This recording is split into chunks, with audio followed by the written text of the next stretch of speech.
Bien, ce Shabbat, on va être en même temps parashat Tzav et en même temps parashat Para. C'est très bien qu'il y a quatre parachiotes depuis Rosh Chodesh jusqu'à Shabbat Bevachim Nissan. Sans faire un long développement, on sait très bien que ces quatre parachiotes-là, hein, elles ont une relation avec les quatre coupes de la Haggadah, etc., etc. Et toujours, Parashat Para et Parashat Chodesh, en général, elles se suivent. Elles ne sont pas séparées, comme le troisième et comme la quatrième coupe de vin dans la Haggadah, mais ça, ce n'est pas réellement le débat. C'est un mamar que le rabbi donc, a prononcé Parashat Tzav, Parashat Para, Tavshim Memvav, en 86, les Minyanam. Zot, Rukata Torah, Shavtiva Hashem. Ceci est le précepte de la Torah que Dieu a ordonné. Et ils prendront pour toi une vache rousse intègre. Ça fait un parallèle. Et il va donc consumer cette vache. Et on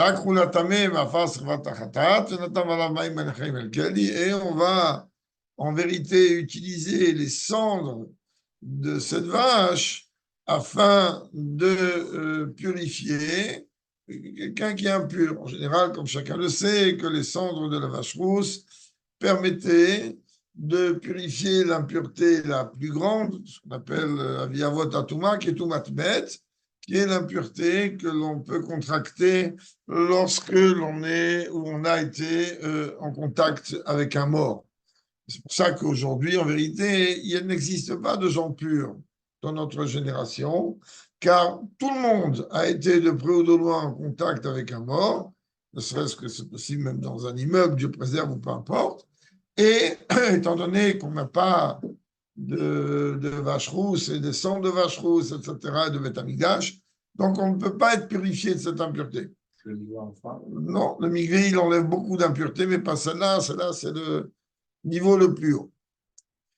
Là, lorsqu'on veut regarder la globalité de ce que représente cette partie de la Torah, cette paracha-là, parachat Paradouma, donc la paracha de la vache rousse qui se trouve dans parachat Rukat, où Chalédé fera para par le fait que l'on va utiliser les cendres de la vache, et on va y associer du Ezov, c'est une plante, et de l'eau pure, etc. On purifiait, comme on vient de le dire à l'instant, ceux qui sont rendus impurs au contact d'un mort. C'est la raison pour laquelle que cette paracha-là, elle est lue le Shabbat avant Parashat Chodesh, puisque ce Shabbat, on va être Parashat Para. Shabbat prochain, avec l'aide de Dieu, on sera le 27 Adar, et ça sera Shabbat à Chodesh. Donc, elle est lue avant. Ifne mitzvah korban, Pesach, que Parashat Chodesh vient nous rappeler la mitzvah du sacrifice de Pesach. Pourquoi? Tout simplement parce que de la même manière que le corban de Pessah, le sacrifice pascal, comme on dit, on ne pouvait pas le consommer en situation d'impureté. Donc, de la même manière, avant qu'on va venir nous parler d'Achodesh Hazelachem, de la mitzvah, où Dieu va venir nous expliquer qu'il faut se préparer au Korban Pessah, on vient d'abord nous lire cette paracha de la paradouma, la vache rouge, pour nous rendre purs, en fait, pour nous rendre purs, pour faire tchouva en deux mots, et nous préparer à ce moment-là.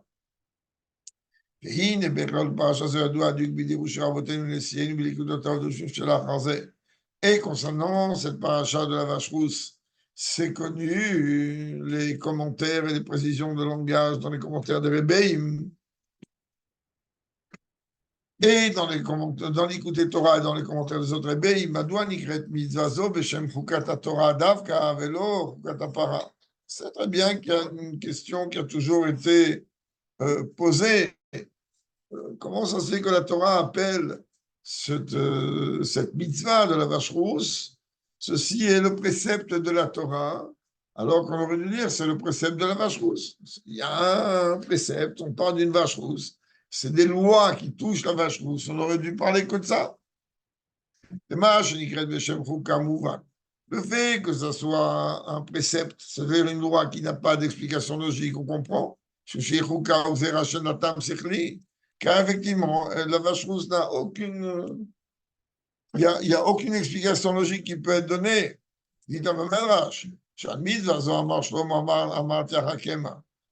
Amelech était appelé le plus sage des hommes. Il était capable de donner 3000 exemples sur chaque mot de la Torah, sur chaque mot. C'est-à-dire, en fait, il était capable de nous faire plonger dans 3000 niveaux dans chaque mot de la Torah. Eh ben, il a dit que lorsqu'il est arrivé, comme ça le Midrash le rapporte, lorsqu'il est arrivé à la réflexion, à l'étude sur le sujet de la vache rousse, il est arrivé à une conclusion. Rechokai mimeni, elle est loin de moi. Je n'arrive pas à saisir, à comprendre cette chose-là.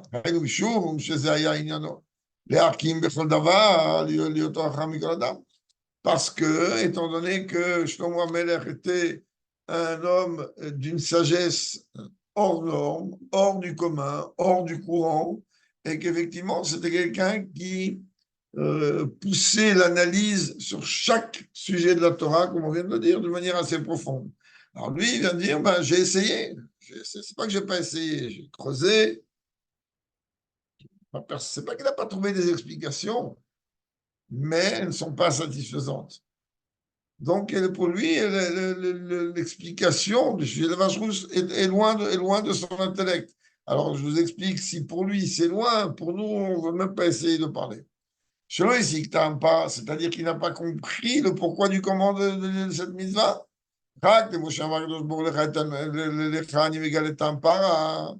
Et il n'y a qu'à Moshe Rabbeinu que Dieu a dit, à toi, je vais dévoiler le secret de la vache rousse. Mais même si le mamar est un peu long et qu'on risque de prendre un peu plus de temps que d'habitude, je ne peux pas laisser passer une phrase comme ça sans expliquer. On n'est pas là que pour faire de la lecture ou de la traduction.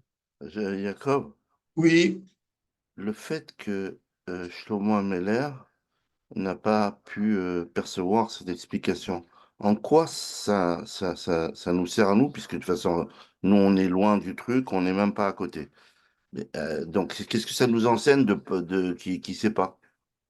non, c'est-à-dire que ça nous enseigne que de la même manière que lui s'est fatigué à essayer de comprendre et il a poussé une analyse extrêmement profonde, comme on a dit, il était capable de donner 3000 exemples sur chaque mot, comme ça, de un rapport dans l'écoute Torah. Alors, raison de plus, nous, c'est-à-dire que c'est même pas quelque chose que parce que nous, on est une génération tellement basse et tellement faible que nous, on n'est pas capable de comprendre le sens de la misa de Paradouma. Il faut qu'on comprenne bien que lui, il a essayé. Ça veut dire que même nous, on peut trouver des explications basées, comme on va sur la Torah, mais on va se trouver toujours coincé. C'est-à-dire qu'il n'y a pas de raison. L'une des choses les plus folles, comme chacun le sait, sur le sujet de la vache rousse, c'est que le Kohen Gadol, qui purifiait celui qui est devenu impur, celui qui est devenu impur devenait pur, mais on en avait l'impression qu'il y avait une transmission de l'impureté. Le Kohen devenait impur et l'homme devenait pur. Il devenait impur en faisant quoi? Il est là en train de purifier l'autre. Donc c'est quelque chose qui ne rentre pas a priori dans aucune logique. Ceci dit, même à Moshe Rabbeinu, le fait que Dieu lui dit à toi je vais dévoiler le secret de la vache, enfin, la raison de ce sujet de la vache rousse, qu'on comprenne bien, ça ne marche pas, ça ne fonctionne pas comme ça réellement. C'est-à-dire que ça ne fonctionne pas comme ça réellement, que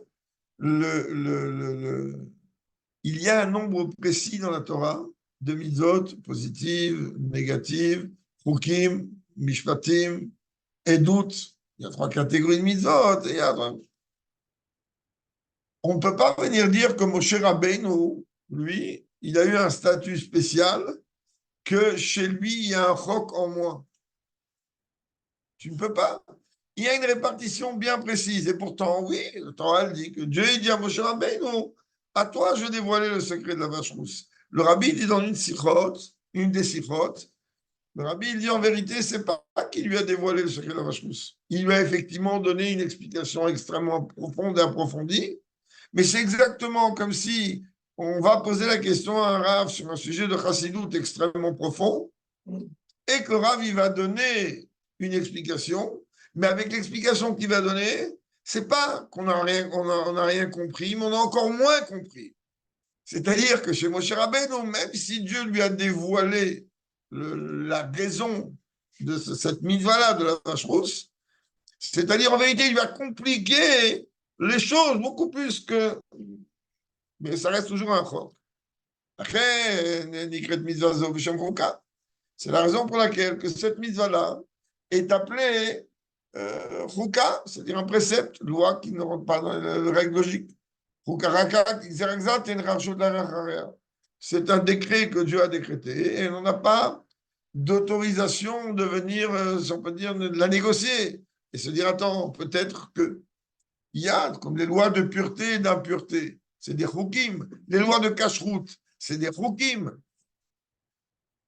Dans le Baruch Hashem, merci mon Dieu, j'ai jamais goûté de la viande taref ou de la viande de porc, mais a priori de la viande, c'est de la viande. Quelle différence entre la viande d'un bœuf ou d'un animal taref ou d'un bœuf? Priori, c'est peut-être la même viande, c'est peut-être le même goût, un peu plus tendre, un peu moins tendre, je ne sais quoi, que ça va changer. Donc ces lois-là, hein, elles n'ont pas logique. Quelqu'un qui se trompe aujourd'hui au mikvé, c'est sûr que ça n'enlève pas tout matmet, mais il y a quand même une pureté que le mikvé apporte. Ou encore plus, lorsqu'une femme se trompe au mikvé, ça en ouvre enfin la parenthèse que pour elle, il y a une pureté évidente. D'une situation d'impureté évidente, il y a une situation de pureté évidente, même si ce n'est pas la même dimension que le tout matmet. Et alors quoi? Ou quelqu'un qui se convertit. Quelqu'un qui se convertit, il va se tromper au migvé.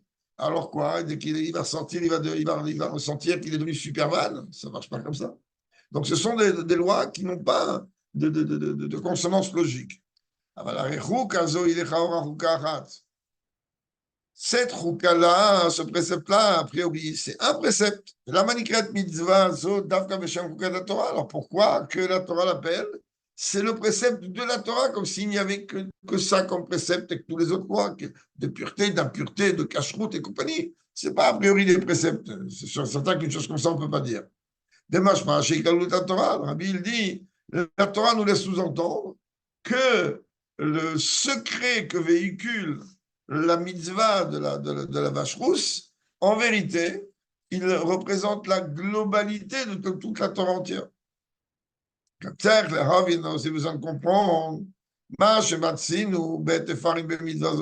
le fait qu'on a trouvé dans cette mitzvah deux choses antagonistes, contraires. La vache rousse, elle devait être totalement consumée. Il devait rester que des cendres. D'accord? Le feu représente un mouvement du bas vers le haut. Comme le Rambam le dit, on a redémarré Baruch Hashem Rambam il y a 2 jours, très très bientôt. Le Rambam va, dès les premiers chapitres, le Rambam va nous dire que la source de feu se trouve sous la lune. Ça, on a besoin de comprendre et ce n'est pas le moment maintenant. Mais on peut constater de nos yeux, si je prends une bougie ou une allumette et que je la tourne vers le bas, la flamme va toujours aller vers le haut. Donc, la dimension du feu, de consumer, c'est un mouvement qui va du bas vers le haut. Ça, c'est déjà un lien dans la vache rousse. Mais on devait faire quoi? On devait prendre de l'eau pure et le mettre dans un réceptacle. L'eau représente une amshara du haut vers le bas. L'eau, vous pouvez la jeter vers le haut, elle va toujours redescendre en bas. L'eau, elle peut se trouver n'importe où, elle s'infiltre partout. C'est ce qu'on peut voir dans les appartements, Dieu préserve, je ne sais pas quoi, des infiltrations partout. Donc, a priori, quand on regarde la vache rousse, alors on nous demande a priori qu'il y ait ces deux mouvements, qu'il y ait le mouvement du bas vers le haut, c'est-à-dire la combustion, le feu, et le mouvement du haut vers le bas, qui est le sujet qu'il fallait mélanger les cendres avec de l'eau pure. Ça, on a besoin de comprendre. איך אפשר שבחינת החוקה שלי מעלה מהכלים, זהו מה שאין רשות להכריע, תושב בכלי כמו שקראת על המים חיים אין כלי. En plus, on nous demande de mettre ce cendre et cette eau dans un réceptacle, un récipient.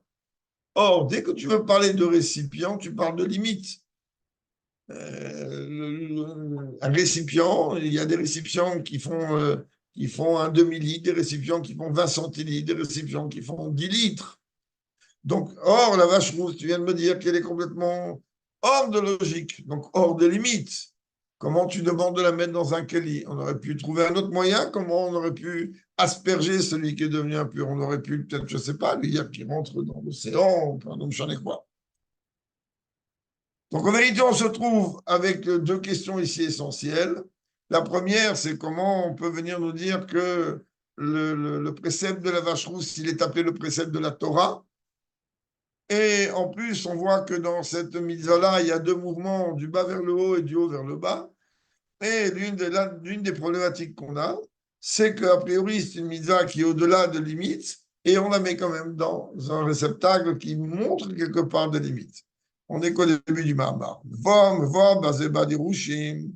Il est expliqué, entre autres, dans l'Ikouté Torah, Oratora, dans le livre de Chassidut, Deine beparaduma vatziminian ratso vashov kanal. Oui, dans la vache rousse, il y a ce mouvement ratso vashov, c'est-à-dire l'aller-retour. Un petit peu l'erreur des enfants de Aaron, qui ont pris un billet, un aller simple, qui n'ont pas pris un aller-retour, et ils sont morts. De la même manière, les 4 grands maîtres qui sont rentrés dans les secrets, dans le Sod, eh ben, le seul qui s'en est sorti, c'est Rabbi Akiva. Pourquoi? Parce que la Torah nous dit, dès qu'il est rentré dans les secrets de la Torah, dès qu'il a pris cette élévation, il avait déjà un billet autour. C'est-à-dire, pour lui, il n'était pas question de rester là-haut. De la même manière, dans les mouvements, il y a cette dimension du haut vers le bas, du bas vers le haut, donc d'aller et de revenir. Et c'est la vache rouge, on trouve. Bête, motel ou des ratzavachov, même kautinator, mésoter. Et ces deux mouvements-là, du bas vers le haut et du haut vers le bas, donc l'aller-retour, ce que l'on appelle, ils représentent en vérité toute la globalité de la Torah des mitzvot. Les tri, l'atakor, l'iaratso, vachuka, delma, delmata, la lot, le là. Ça commence comment? Ça commence d'abord et avant tout par le désir de notre âme qui est habillée dans un corps, de vouloir se fusionner avec Dieu. Et pour ça, qu'est-ce qu'on fait? Qu'est-ce que Dieu il fait? Ben, Dieu, il donne la Torah du haut vers le bas. Donc, on a cette dimension donc, de monter et de redescendre avec un bagage. C'est où il y a le matin de Torah Bepashtout, c'est ce qui s'est passé au moment du don de la Torah, c'est l'élémentaire du terme. Chez Nitna, Torah Mizotam, il m'a les matins que la Torah Mizot ont été donnée du haut vers le bas. Dit à Medrash, qu'au moment, comme il est rapporté en Medrash, Tanchuma, qu'au moment, je me chante, Matan Torah, Yard, Lionel Mata, Vania, Matéver, et le Cheval Sinai. Tout ce qui était divin est descendu en bas, s'exprimer dans la matérialité de ce monde. Rappelez-vous encore une fois que par la faute originelle donc d'Adam Arishon, eh ben, il y a eu, comme on l'a étudié longuement dans le Midrash Rabbah, sur Shirachirim, on l'a vu très longuement dans les Mahamarim de Batilegani du Rabbi, qu'en vérité, chaque génération a provoqué un éloignement de la Shrina de Dieu en bas. Il y a eu 7 générations qui ont fauté jusqu'à donc faire ramener la génération, la Shrina jusqu'au premier ciel. Ensuite, il y a eu 7 générations à partir d'Abraham qui ont eu un comportement comme il se doit, et chacun a fait descendre la Shrina d'un ciel à l'autre jusqu'à qu'arrivait Moshe, et lui, il a provoqué ce qui est écrit ici, Vayered Hashem al Sinaï, que Dieu est descendu sur la montagne de Sinaï, parce que Dieu a dit, tu m'as renvoyé, je ne reviens plus. C'est-à-dire quoi, tu m'as renvoyé, je ne reviens plus? C'est-à-dire que la matière, elle ne pourra pas trouver d'élévation. C'est pour ça que les mitzvot qu'accomplissaient les patriarches, elles n'avaient pas une sainteté particulière. La sainteté ne pouvait pas, ne pouvait pas s'agripper dans la matière. On ne pouvait pas transformer. Aujourd'hui, on prend un parchemin, une peau de bête, on en fait un Sefer Torah, une mezouza ou des tefilin. La sainteté la plus grande. Avant, ce n'était pas possible. Donc, on voit bien qu'il y a, le rabbi dit, ce mouvement d'aller-retour. Aussi, le fait que la Torah est comparée à l'eau, qu'on a expliqué qu'il fallait rajouter au sang de la vache, donc cette eau pure, c'est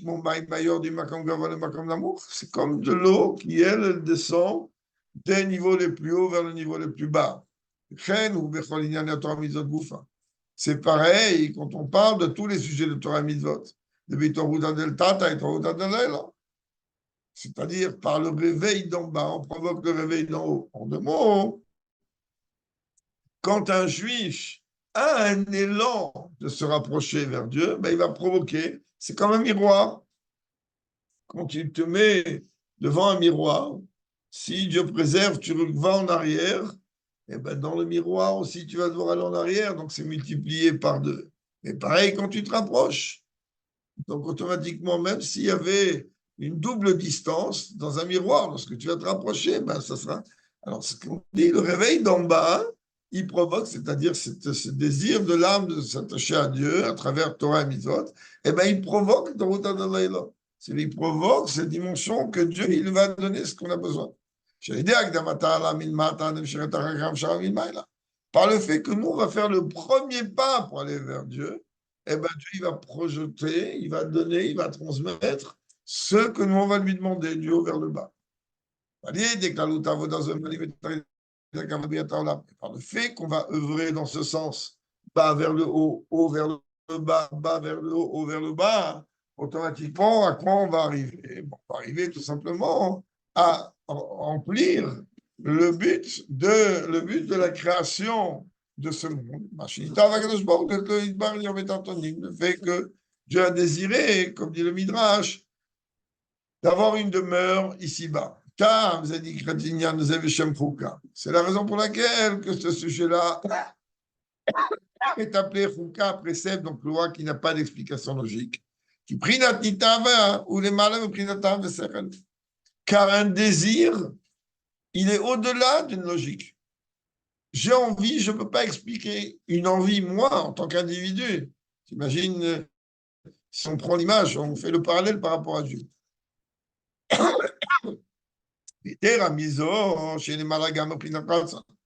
Plus que ça, c'est même au-delà même de ce niveau de la volonté. On va expliquer tout de suite. Que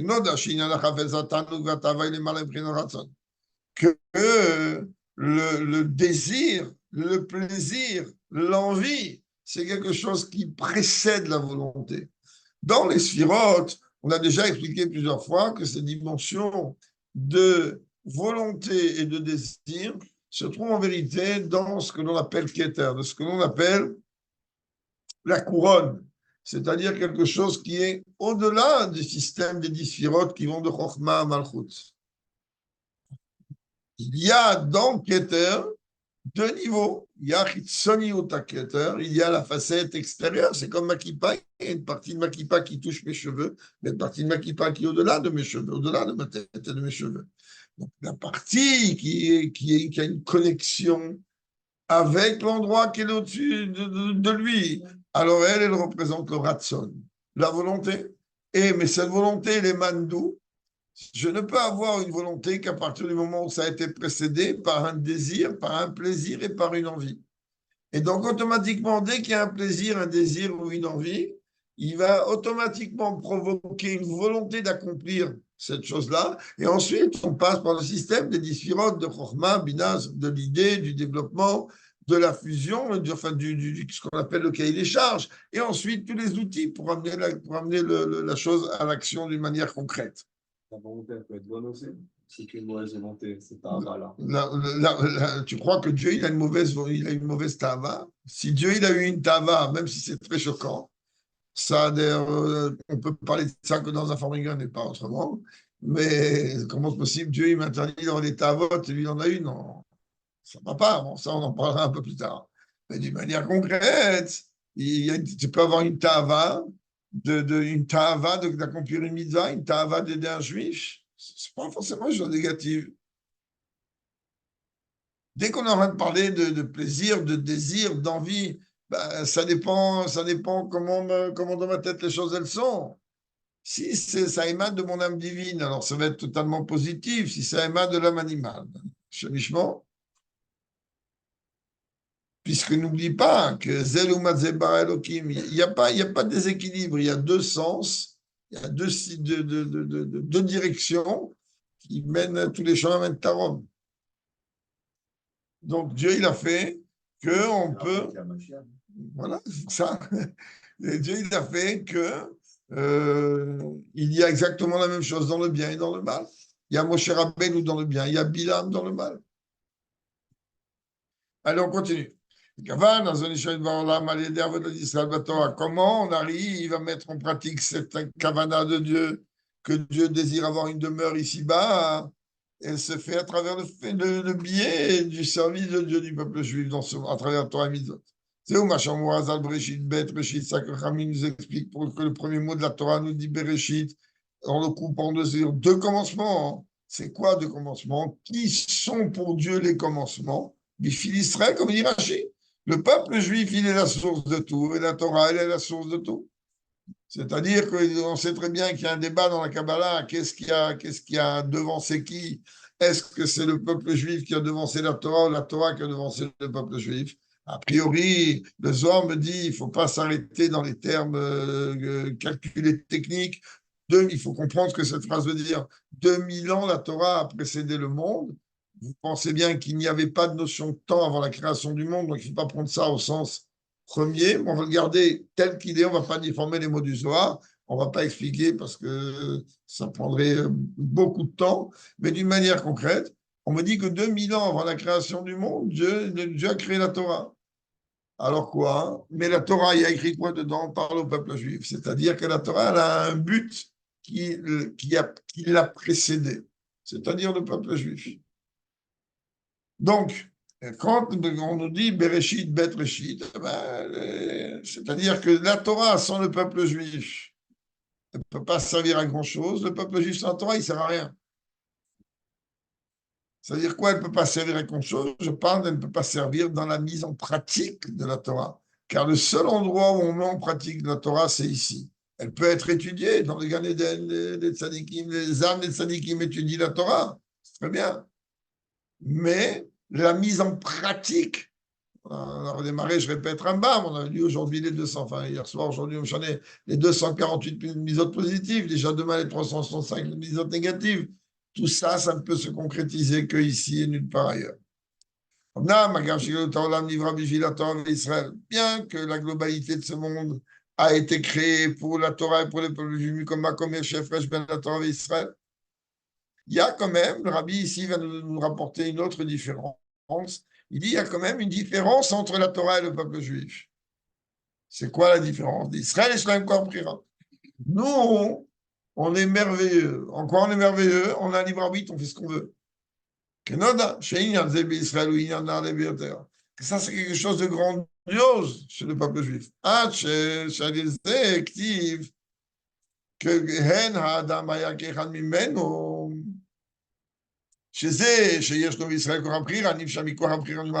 Comme on sait très bien que Dieu, lorsqu'il a chassé Adam Arishon du Gan Eden, et il a fermé l'accès à l'arbre de la vie éternelle, il a dit, mais parce que ça y est, l'homme, il veut devenir comme quelqu'un d'entre nous. Ça veut dire quoi, quelqu'un d'entre nous? Ça veut dire, c'est-à-dire que le peuple juif, il a cette capacité de pouvoir avoir un choix. Gran Mimenu qui est Chido Shalolam. C'est quoi Gran Mimenu? Pas Mimenu de nous au pluriel.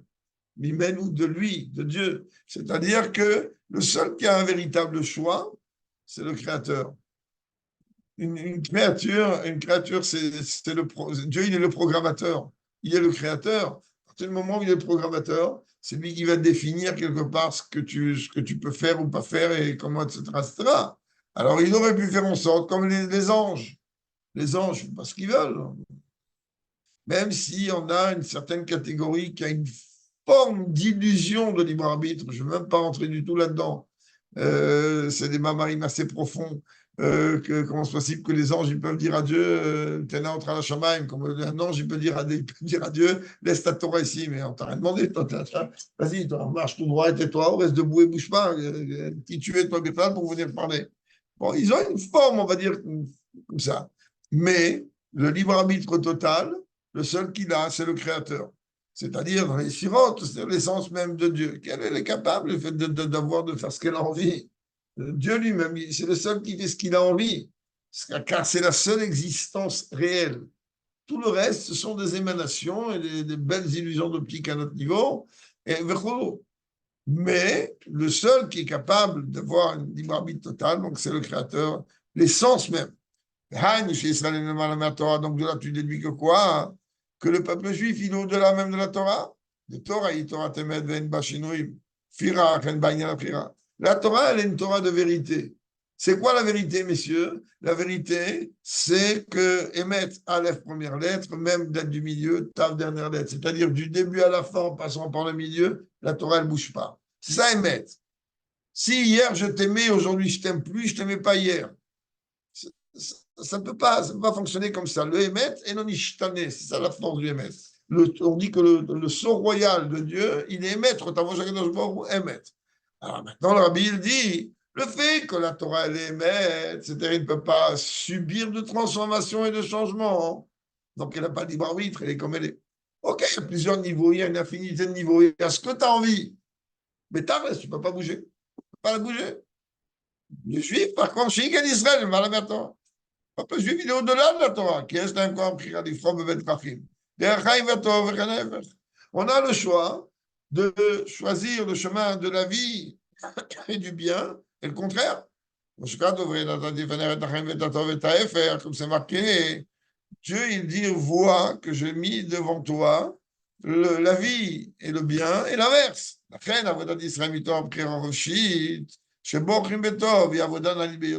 C'est-à-dire que nous, peuple juif, quand on est âme dans un corps ici-bas, et que l'on choisit de faire la volonté de Dieu, c'est quelque chose de grandiose, de gigantesque, parce que n'oublions pas qu'on a le choix de faire le contraire, et que malheureusement, parfois, oui, on trébuche. Oui. Mais si on n'a pas rentré en Khouchit, c'est grand du coup.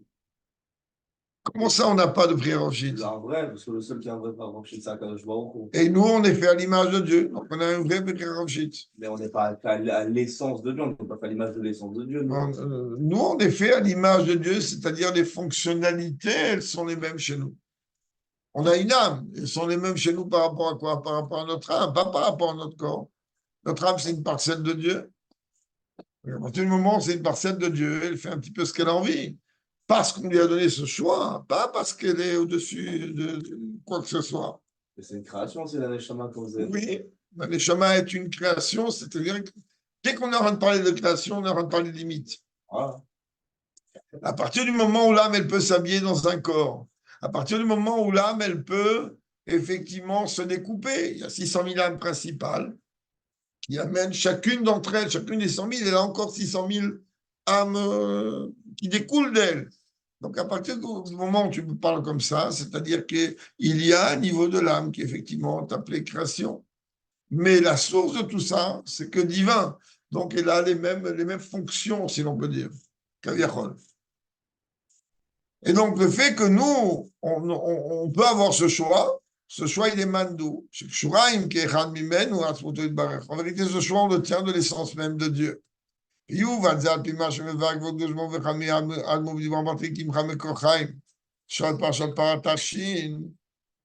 ça, on a besoin de comprendre ce que le rabbi précédent, il explique dans un Mahamar, dont le début, les termes de la base du Mahamar et le verset qui en vérité, la source de vie, elle est chez toi, que le rabbi précédent a prononcé Parashat Para en 1940. C'était aussi une année de 13 mois comme nous. Et c'est le premier mamar qu'il a dit lorsqu'il est arrivé aux États-Unis pour la deuxième fois. Et il restait d'ailleurs. Là, il a d'avoir appelé le mamar. Le rabbi, c'est une parenthèse. Il dit ce qui est très étonnant, ce mamar, même qu'il a été dit et prononcé Shabbat Parashat Para. Regarde, je vais coter ta maman Katouf chez vous, Shabbat Parashat Shmini, Shabbat Parashat Para. Alors que dans le titre, il n'est pas marqué que c'est Parashat Para, c'est marqué Parashat Shmini. Bon, chez nous, on a l'impression que nous, on voit des textes comme ça imprimés ou des feuillets. On n'a pas idée jusqu'où les choses elles sont extrêmement précises chez les rebelles. Kol makom, Maria, c'est pas Shabbat Parashat Para. Le Rabbi dit quand même, moi, je vous dis que c'était Parashat Para. Mouvan Gam, il dit Shema chez la Chara, vous dites Parashat Chodesh, c'est Parashat Tazria, ou Parashat Chodesh. Le Mahamar qui a suivi, la semaine qui a suivi, on vient de dire au début du Mahamar que Para et Chodesh, on ne peut pas les séparer. Tu peux séparer Shkalim et Zachor, comme c'était cette année.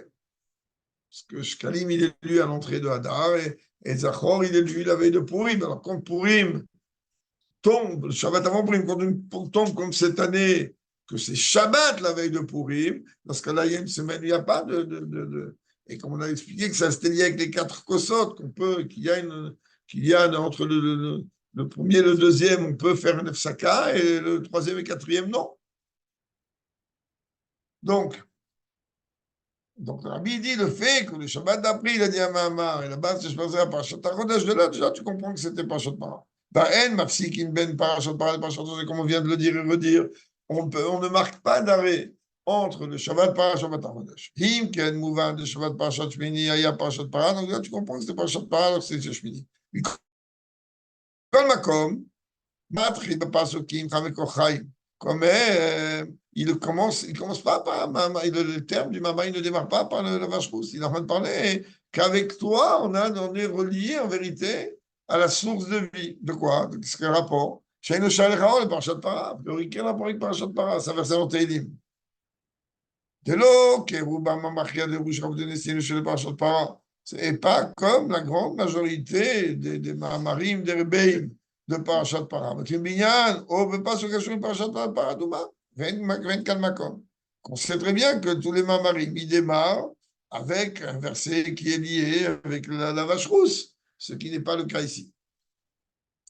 Et le Rabbi dit par contre, ce n'est pas maintenant le moment, j'ai juste soulevé une question, le Rabbi nous dit, ce n'est pas maintenant le moment de développer pourquoi et comment. Mais sachez que c'est une question qui se pose. Alors, qu'est-ce que le Rabbi précédent il dit là-bas? Que ce verset-là qui dit qu'avec toi, il y a la source de vie et par ta lumière, on voit la lumière, Israël, par le fait que le peuple juif possède cette force de libre arbitre. De Benogia, l'Israël qui imcham kochaim, je me kochaim ou amra. Que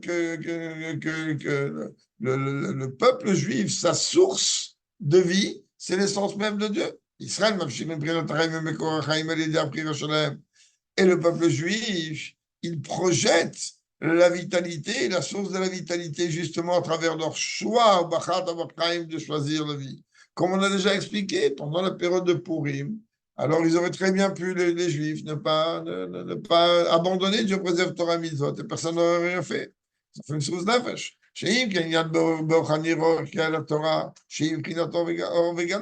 Alors ça veut dire quoi? Par ta lumière, on voit la lumière. De quelle lumière on parle? Kiner Mitzvah, avec Torah, or. Donc la Torah, elle appelle lumière. Et quand David Ameller dit, car avec ta lumière, on verra clairement, on verra la lumière. À travers la Torah.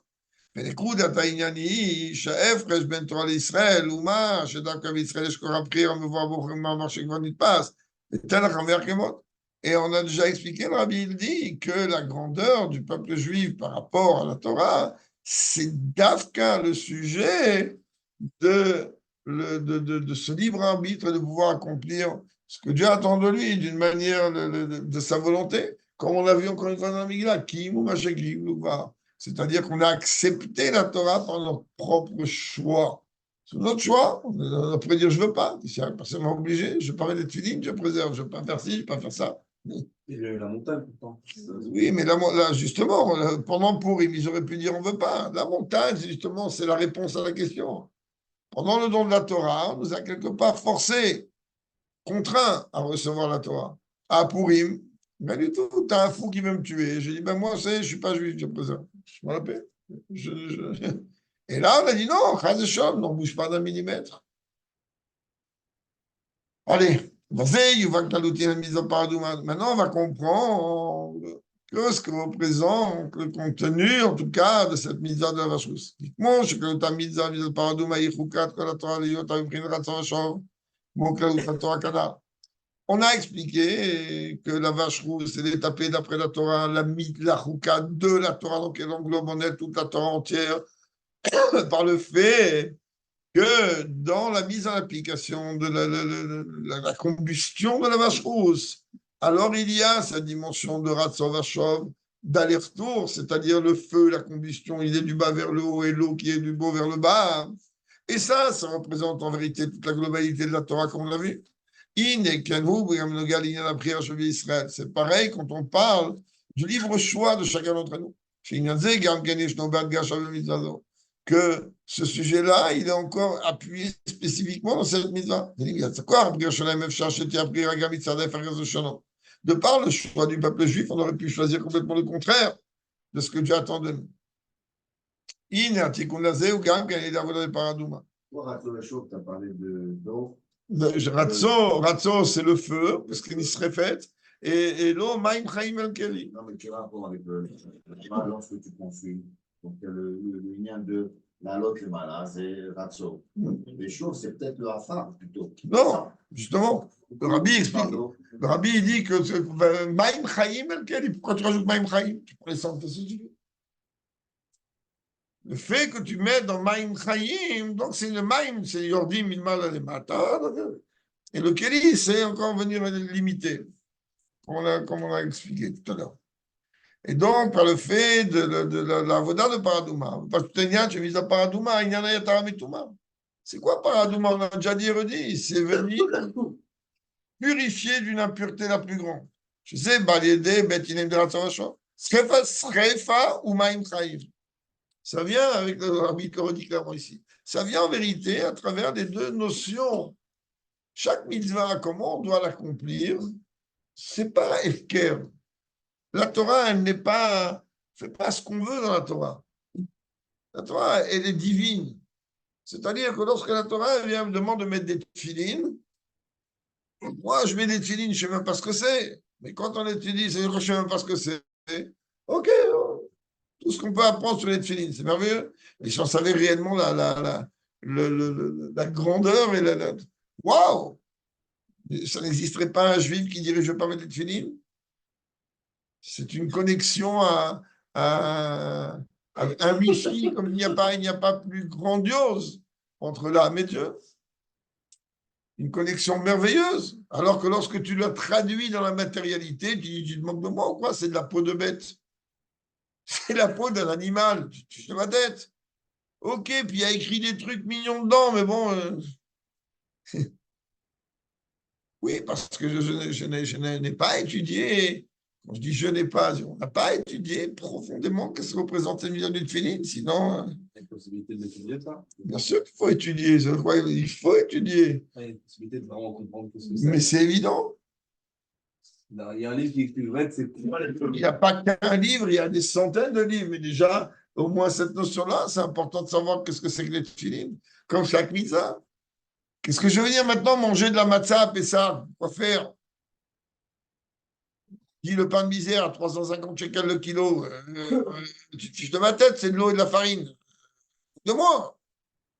Et quoi? Parce que je vais manger ça, alors je vais atteindre des niveaux très hauts. Bon, ok, alors apprends c'est quoi la matzah. Et là, tu vas comprendre que la matzah, c'est gigantesque. Comme chaque mitzvah que Dieu il donne, ce que Rabbi dit ici, dans chaque mitzvah, il y a une raison précise.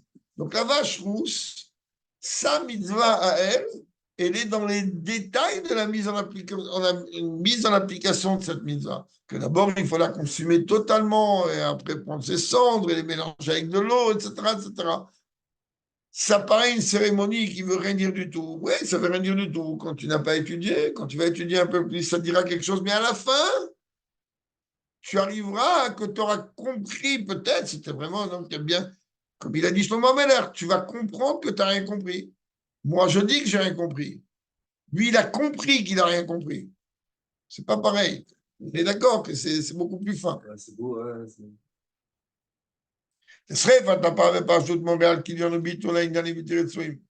fait de consommer la vache rousse, ça vient me rappeler exactement comme on le fait avec Pessah, où on est en train de brûler 10 morceaux de pain, où on est en train de dire à Dieu le Kol Chamira, qu'est-ce qu'on dit? Qu'on dit à Dieu, ben voilà, brûle par ça toutes les forces négatives. Ben, c'est exactement pareil. Le fait qu'on est en train de, en vérité, de brûler la vache rousse au sens élémentaire, c'est annuler, anéantir totalement toutes les choses négatives. On va dire, je ne sais pas, on sait très bien que la vache rousse fait allusion au gvot, c'est-à-dire aux attributs de rigueur, que tout ce qui est roux, rouge tend vers le rouge, vers le sang. Donc c'est quelque chose qui représente la rigueur.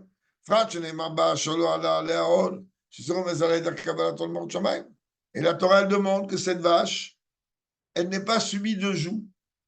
Alors toi, tu dis, ok, parce que il y a beaucoup d'histoires dans le Talmud que des goïms, ils ont voulu arnaquer, qu'il y avait une vache rousse, et ils l'ont mis comme un mahol. Seulement, ce qu'ils ne savaient pas, ces idiots, merci mon Dieu, c'est que dans la vache rousse, il y a un poil, que si la vache, elle a subi un joug, quel qu'il soit, même si un homme est monté sur elle, ou peu importe, ce poil-là, il casse, tout seul.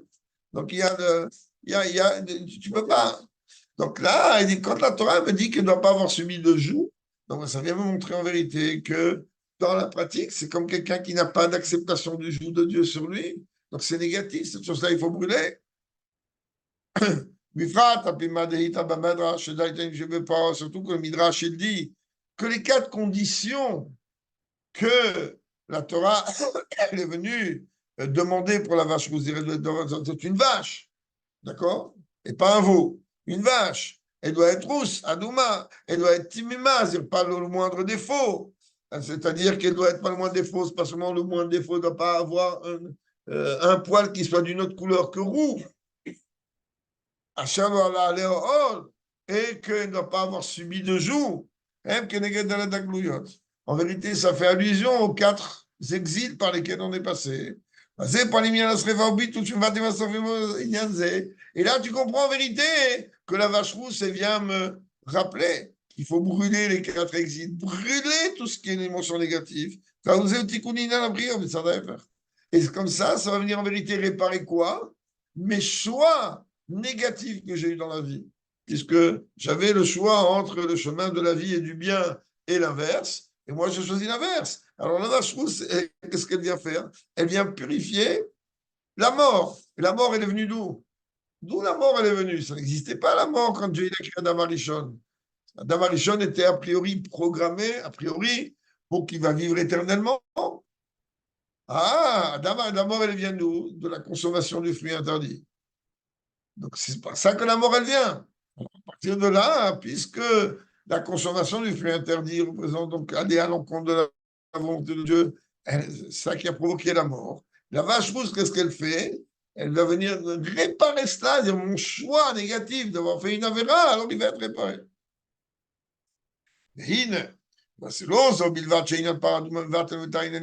C'est pas seulement que le sujet de la vache rousse, il annule et il purifie tous les sujets négatifs.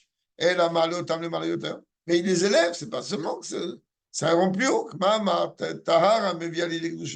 Comme il est rapporté à la fin de Sota, qu'on va bientôt démarrer, d'après ça rapproche, que la pureté, c'est ce qui va entraîner la sainteté. Il y en a Tara, par le fait de se purifier, qu'on va annuler les choses négatives. On lit les Dagan il y a la Gdusha. On monte à un niveau supérieur qui est le jeu de la Gdusha, de la sainteté. Kenoda, comme c'est connu, chez Gdusha, il est Marvitara, que la sainteté est au-delà de la pureté. Vous vous gamisez, je vais Sirat Tara, Ibebina avec Gdusha et Bechorma. C'est très bien que dans les Sirot, la pureté elle est au niveau de Bina, qu'elle représente le Nouvel, représente la dimension féminine, la mère, alors que la Gdusha, c'est une dimension totalement qui est Kadosh et Mouvdal, lui représente Rorma Korma, c'est le Bitul. C'est pareil. Écrit à Parashat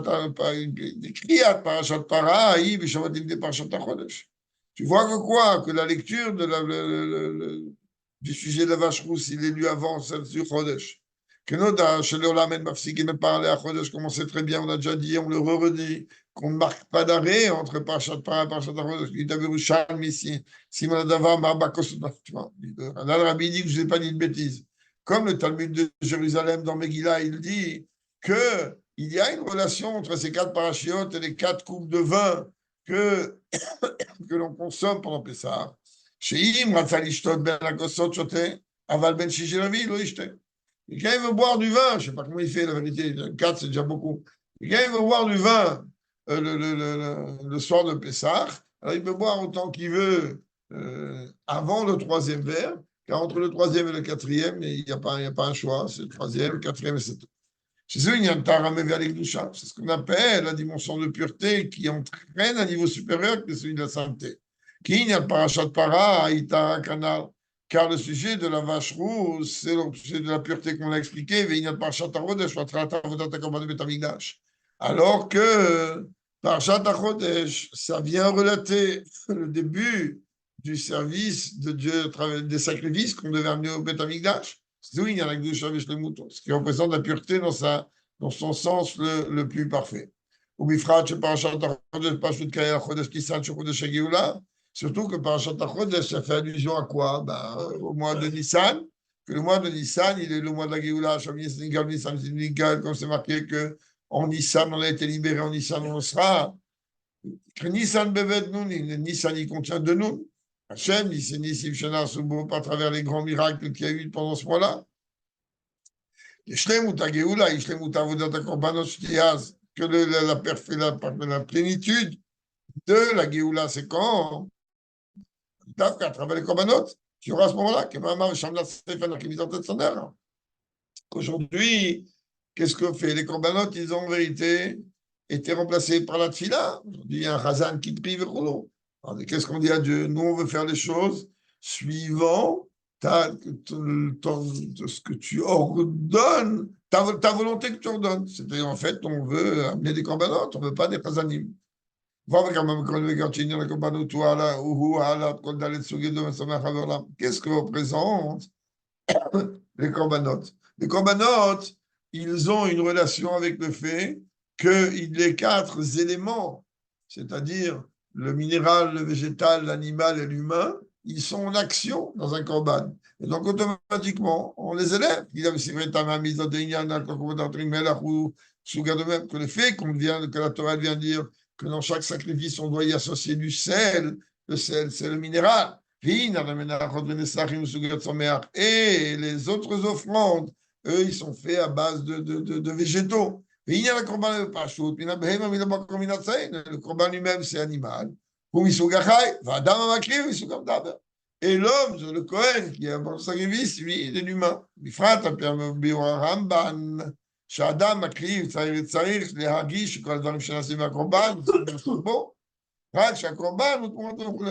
Quand un homme il amène un sacrifice, il doit savoir que tout ce que l'on fait, comme il a fait Abraham avec Yitzhak, que tout ce que l'on fait à la bête, on aurait dû nous le faire à nous. Seulement la bête, elle est juste un échange. Quand il a commis une faute, ou quelqu'un, peu importe, alors il va apporter un sacrifice. Dans la bête, il y a toute une cérémonie, tout un travail, c'est pas comme ça FKR. Alors lui, il doit penser de la même manière comme on fait les caparottes à la veille de Yom Kippour, qu'il y en a qui sont maclides de faire subir très gentiment au poulet, pas seulement le fait de l'égorger, mais de ce qu'il a, serait faim, brûle un peu l'ongle, le poulet ne sent rien, rassurez-vous. On brûle un peu l'ongle ou une plume un petit peu comme ça sur le côté, et on serre un peu la trachée, la strangulation, et on colle le poulet un peu, si on peut, sur le mur. Et après, on donne le sorette. Pas tout le monde fait ça, mais là-bas, c'est horrible. Tu l'égorges bien, et quand tu vois le sang couler du poulet, tu dis, c'est mon sang qui aurait dû couler. Merci, mon Dieu, celui du poulet. Le poulet, il fait Farbringen quand il fait ça. Bon, on en parlera un peu plus tard.